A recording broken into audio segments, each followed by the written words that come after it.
আসসালামু আলাইকুম, শারমিন লীনা স্বাগত জানাচ্ছি এনটিভির দেশের খবরে। ক্রাউন সিমেন্ট শিরোনাম দেখছিলেন, এবারে পুরো খবর। প্রয়োজনীয় সংস্কার কাজ শেষ হলে যত দ্রুত সম্ভব নির্বাচন দেওয়া হবে বলে জানিয়েছেন অন্তর্বর্তীকালীন সরকারের প্রধান উপদেষ্টা অধ্যাপক ডক্টর মোহাম্মদ ইউনূস। জাতিসংঘ আয়োজিত জলবায়ু সম্মেলন COP29-এ যোগদানের জন্য বাকু সফরের শেষ দিন ফ্রান্স ভিত্তিক সংবাদ সংস্থা AFP-কে দেয়া এক সাক্ষাৎকারে তিনি এসব কথা জানান। পরে প্রধান উপদেষ্টা আজারবাইজানের প্রেসিডেন্ট ইলহাম এলিয়েভের সাথে সৌজন্য সাক্ষাৎ করেন। এ সময় তারা দুই দেশের স্বার্থ সংশ্লিষ্ট বিষয় নিয়ে আলোচনা করেন। বাংলাদেশের বিভিন্ন খাতে আজারবাইজানের ব্যবসায়ীরা বিনিয়োগ করতে পারে বলে সে দেশের প্রেসিডেন্টকে জানান বাংলাদেশের অন্তর্বর্তীকালীন সরকারের প্রধান উপদেষ্টা। এদিকে AFP-কে দেওয়া সাক্ষাৎকারে ডক্টর ইউনূস বলেন, তার সরকার একটি অন্তর্বর্তীকালীন সরকার, যার মেয়াদ দীর্ঘ হওয়া উচিত নয়।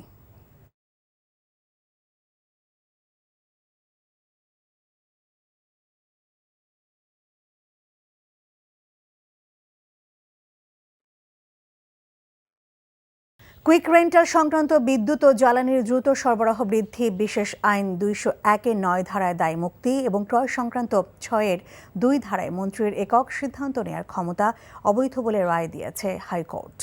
সকালে বিচারপতি ফারাহ মাহবুব ও বিচারপতি দেবাশিস রায়চৌধুরীর হাইকোর্টের দ্বৈত বেঞ্চ এ রায় দেন। গত 2রা সেপ্টেম্বর কুইক রেন্টাল সংক্রান্ত বিদ্যুৎ ও জ্বালানির দ্রুত সরবরাহ বৃদ্ধি আইনের 2টি ধারায় দায় মুক্তি ও একক সিদ্ধান্তকে কেন অবৈধ ও অসাংবিধানিক ঘোষণা করা হবে না তা জানতে চেয়ে রুল জারি করেছিল হাইকোর্ট। এ বিষয়ে কথা বলেছেন সংবিধান বিশেষজ্ঞ শাহদিন মালিক। সরবরাহ বিশেষ বিধান সরকার দরকার হলে ওদের সাথে চুক্তি মানে পুনর্মূল্যায়ন করতে পারবে, অর্থাৎ ওই চুক্তিগুলি যে বসে থেকে টাকা দিবে সরকার, যদি ওটা না চায় তাহলে হয়তো ওই চুক্তির ওই শর্তগুলি সরকার বদলাতে পারবে। এই ক্ষমতাও এই রায়ে সরকারকে বিশেষভাবে দেওয়া হয়েছে। সরকারের যে কোনো মানে ক্রয় বিক্রয়, এটা তো একটা পাবলিক প্রসেস, টেন্ডারিং প্রসেসের মাধ্যমে হয়, এটা টেন্ডার ছাড়াই ওনাকে ক্ষমতা দেওয়া হয়েছিল। আওয়ামী লীগের সাংগঠনিক সম্পাদক মির্জা আজম স্বৈরাচার শেখ হাসিনার আমলে যিনি জামালপুরে জুলুম অনাচারের এক রাজ্য গড়ে তুলেছিলেন। দুর্নীতি, টেন্ডারবাজি, চাঁদাবাজি, জমি দখল, হামলা, মামলা সবই হয়েছে তার ইশারায়। সংসদ সদস্য নয়, যেন ছিলেন অত্যাচারী এক বাদশাহ। গত 15 বছরে তার বিরুদ্ধে কথা বলার মতো কেউই ছিলেন না। নীরবে নিভৃতে তার অত্যাচার নির্যাতন সহ্য করেছেন নিরীহ মানুষগুলো। তার এসব অপকর্মের দোষর ছিল নিজ দলেরই প্রভাবশালী কয়েকজন নেতা। মির্জা আজমের সব দুর্নীতি অনুসন্ধানে দুর্নীতি দমন কমিশন কাজ শুরু করেছে। জামালপুর প্রতিনিধি আসমাউল আসিফের পাঠানো রিপোর্টে দেখুন বিস্তারিত। 7 বারের সংসদ সদস্য, সাবেক প্রতিমন্ত্রী ও আওয়ামী লীগের সাংগঠনিক সম্পাদক মির্জা আজম পেশিশক্তি, দলীয় প্রভাব ও নিজের ক্ষমতার অপব্যবহার করে হয়েছেন অঢেল সম্পদের মালিক। বিভিন্ন প্রতিষ্ঠান, বিনোদন কেন্দ্র আর স্ত্রীর নামে করেছেন জমি দখল। জামালপুর শহরের ফৌজদারি এলাকায় একটি বেসরকারি বিশ্ববিদ্যালয়ের ক্যাম্পাস স্থাপনের জন্য ব্রহ্মপুত্র নদের জমিও দখল করেন মির্জা আজম। পরে পৌরসভার অর্থায়নে দখলকৃত জমিতে পৌর পার্কের নামে 8 কোটি 31 লাখ টাকার ব্যয়ে 1450 মিটার সীমানা প্রাচীর নির্মাণ করা হয়। চাষের জমি সব বেদখল দিয়ে চতুর্পাশের বাউন্ডারি করে ফেলছিল। আমার বাড়ির উত্তর পাশে 90-শতাংশ জমিন, দক্ষিণ পাশে হইলো আমার 3 একর জমিন আমার বাড়ির দাগে। এই বাড়ি ঘর খুনে আমার ভাঙ্গে অন্তরস করে দিছে। এদিকে শহরের দেউরপাড় এলাকায় কৃষকের জমি দখল করে মির্জা আজম তার স্ত্রী আলেয়ার নামে গড়ে তোলেন একটি বাগান বাড়ি। এই বাগান বাড়ির অদূরে পলাশগড় এলাকায় দলের নেতাদের জন্য গড়ে তোলেন জামালপুর রিক্রিয়েশন ক্লাব। দলীয় এই বিনোদন ক্লাবে জেলা পরিষদ ও পৌরসভার অর্থায়নে নির্মাণ করা হয় বিভিন্ন কাঠামো। আমি যে জায়গাতে দাঁড়িয়ে আছি সে জায়গাটা আমাদের 16 বছর আগে বাবুল কমিশন এই জায়গাটা জোর করে দখল করে মির্জা আজমের দিছে এবং মির্জা আজম আলিয়া গার্ডেন করছে। পরবর্তীতে আমরা মির্জা আজমের সাথে যোগাযোগ করলে সে বলছে যে আমি বাবুল কমিশন আমার জায়গা বুঝিয়ে দিছে। বাবুল কমিশনের কাছে গেলে তোমরা বাবুল কমিশনের কাছে, বাবুল কমিশনের কাছে গেলে যে বিভিন্নভাবে হয়রানি, তারা আমাদেরকে বিভিন্নভাবে টর্চারিং করছে। আমাকে 4-5 বার পুলিশদের ধরে নিয়ে গেছে। মির্জা আজম এখানে আসার পর আমাদের এই জমিটা কথাবার্তা বলে না যে অন্য কোনো জায়গাত আমরা ক্রয় করে দিব। জমিটা নেওয়ার পরে সে অনেক কাজ কাম করছে, পুকুর করছে। আজও পর্যন্ত আমাদের এই জমি কোথাও ক্রয় করে দেয়নি, আমরাও তার লেখা দেয়নি। এছাড়াও শহরের বকুলতলায় অর্পিত সম্পত্তি দখল করে মির্জা আজম প্রতিষ্ঠা করেন জেলা আওয়ামী লীগের বিশাল দলীয় কার্যালয়। অভিযোগ রয়েছে মির্জা আজমের এসব অপকর্মের সাথে জেলা আওয়ামী লীগের সহসভাপতি ফারুক আহমেদ চৌধুরী, সোহরাব হোসেন বাবুল ও পৌর মেয়র সানোয়ার হোসেন জড়িত ছিলেন।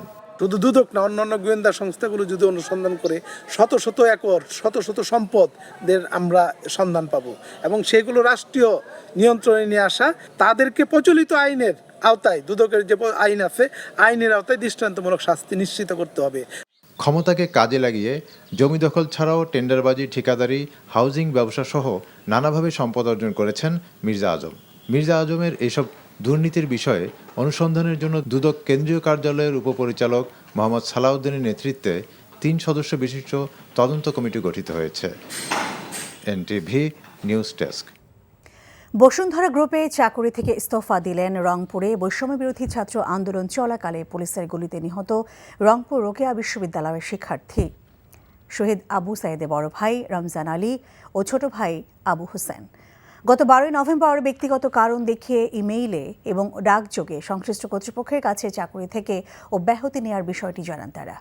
গত মাসে 9 অক্টোবর আবু সাইদের ভাই রমজান আলীকে বাংলাদেশ প্রতিদিনের রংপুর ব্যুরো অফিসের জ্যেষ্ঠ নির্বাহী এবং আরেক ভাই আবু হোসেনকে টিভি চ্যানেল নিউজ 24-এর রংপুর ব্যুরো অফিসের জ্যেষ্ঠ নির্বাহীর পদে নিয়োগ দেয় বসুন্ধরা গ্রুপ।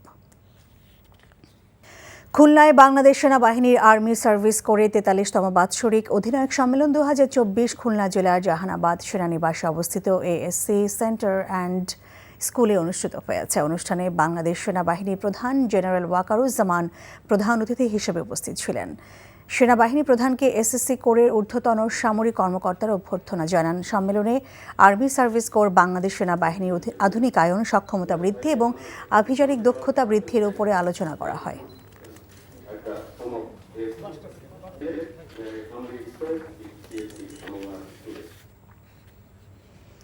বিএনপির স্থায়ী কমিটির সদস্য ডক্টর AZM জাহিদ হোসেন বলেছেন, আবু সাইদ মুগ্ধদের রক্তের সাথে বিশ্বাসঘাতকতা করে নির্বাচন অনুষ্ঠানে বেশি সময় নিলে জনগণ তা মেনে নেবে না। দুপুরে রংপুর জেলা শিল্পকলা একাডেমিতে ঐতিহাসিক 7 নভেম্বর বিপ্লব ও সংহতি দিবস শীর্ষক আলোচনা সভায় প্রধান অতিথির বক্তব্যে এসব কথা বলেন তিনি।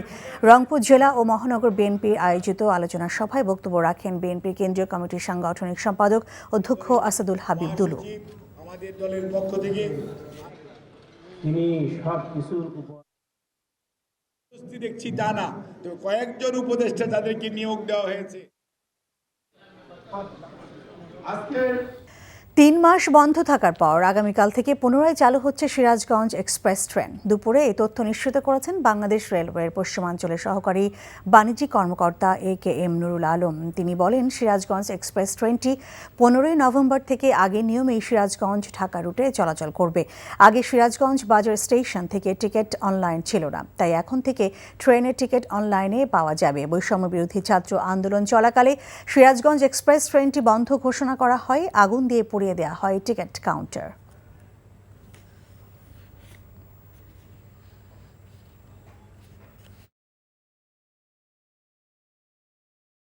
ভর্তি পরীক্ষায় বৈষম্যমূলক কোটা পদ্ধতি সংস্কার এবং বিশ্ববিদ্যালয়ের সকল অফিস থেকে শেখ মুজিবুর রহমানের ছবি অপসারণের দাবিতে গণঅভ্যুত্থান রক্ষা আন্দোলনের ব্যানারে জাহাঙ্গীরনগর বিশ্ববিদ্যালয়ে বিক্ষোভ মিছিল ও সমাবেশ করেছে শিক্ষার্থীরা।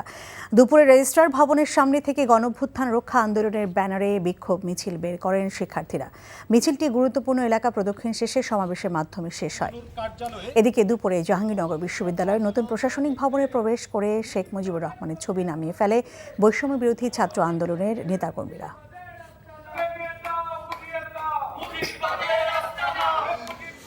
সবচেয়ে বড় ভগবান ছিল এই ফ্যাসিস্ট মুজিব। আমরা শুরু থেকে চট্টগ্রামে ডেঙ্গু, চিকুনগুনিয়া সহ মশাবাহিত রোগ নিয়ন্ত্রণে পরিচ্ছন্নতা অভিযান শুরু করেছে সিটি কর্পোরেশন। সকালে নগরী চকবাজার এলাকা থেকে শুরু হয় মশা নিধনে ওষুধ ছিটানোর কাজ। এতে শতাধিক পরিচ্ছন্নতা কর্মী অংশ নেন। এ সময় অভিযানে উপস্থিত হয়ে মেয়র ডক্টর শাহাদাত হোসেন বলেন, চট্টগ্রামে ডেঙ্গুর প্রাদুর্ভাব বেড়ে যাওয়ায় সিটি কর্পোরেশনের 41টি ওয়ার্ডে এখন থেকে নিয়মিত মশার ওষুধ ছিটানো হবে। অন্যদিকে নারায়ণগঞ্জ নগরী অসহনীয় যানজট নিরসনে অভিযান শুরু করেছে সিটি কর্পোরেশন। সকাল থেকে দুপুর পর্যন্ত নগরীর প্রাণকেন্দ্র চাষাড়া ও আশপাশের এলাকায় নারায়ণগঞ্জ সিটি কর্পোরেশন, সেনাবাহিনী, জেলা প্রশাসন, পুলিশ প্রশাসন ও BRTA এই 5টি সংস্থার যৌথ উদ্যোগে অভিযানটি পরিচালিত হয়। বগুড়ায় গণপ্রকৌশল দিবস ও আইডিইবির ৫৪তম প্রতিষ্ঠা বার্ষিক উপলক্ষে বর্ণাঢ্য র্যালি অনুষ্ঠিত হয়েছে। সকালে জেলা প্রশাসকের কার্যালয়ে বেলুন উড়িয়ে প্রতিষ্ঠা বার্ষিকীর উদ্বোধন করা হয়। পরে আইডিইবির সভাপতি খাদিমুল ইসলামের নেতৃত্বে এক বর্ণাঢ্য র্যালি বের হয়ে শহরের বিভিন্ন সড়ক প্রদক্ষিণ করে। এ সময় প্রধান অতিথি হিসেবে উপস্থিত ছিলেন অতিরিক্ত জেলা প্রশাসক সার্বিক মেজবাউল করিম। এছাড়াও institution of diploma engineers Bangladesh জেলা শাখার সকল সদস্যবৃন্দ উপস্থিত ছিলেন।